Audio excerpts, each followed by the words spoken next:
በካሜሩን የሚገኙ የሃይማኖት መሪዎች በታዛዥነት የማህበረሰቡን ሕይወት እንዲያጠናክሩ ተጠየቀ። በካሜሩን ካቶሊካዊት ቤተክርስቲያን ማርዋ ሞኮሎ ሀገረ ስብከት ጳጳስ ብፁዕ ብሩኖ አቴባ በሀገሪቱ ለሚገኙ የሃይማኖት መሪዎች ባስተላለፉት መልእክት መሪዎች በታዛዥነትና በፍቅር የማህበረሰቡን ሕይወት እንዲያጠናክሩ ጠየቁ።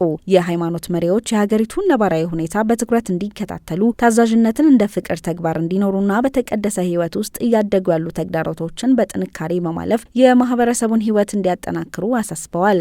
በሀገሪቱ የጳጳሳት ጠቅላላ ጉባኤ ላይ የመክፈቻ ንግግር ለተሳታፊዎች ያደረጉት ብፁዕ አቡነ አቴባ በካሜሩን ለቤተ ክርስቲያኑ አገልግሎት ጥሪን መከታተል አስቸጋሪ የሆነ መምጣቱን በማንሳት ወጣቱ የጥሪ ሕይወትን እንዲከታተል ጠይቀዋል። ብፁዕነታቸው በመልእክታቸው ከሃይማኖታዊ ተቋማት መስራቾች መነሻነት ተቋማትና የሐዋርያዊ ሕይወት ማህበራት አባላት ለሰዎች እውነተኛ ፍላጎቶች ትኩረት እንዲሰጡ አበረታተዋል። የሃይማኖት መሪዎች ታላቅ መከራን በድፍረት በማለፍ በስብከተ ወንጌል ተልኮ ከአንዱ ተልኮ ወደ ሌላው ተንቀሳቅሰዋል፣ መስዋዕትም ሆነዋል፣ ዋጋ ከፍለዋል ሲሉ ተናግረዋል።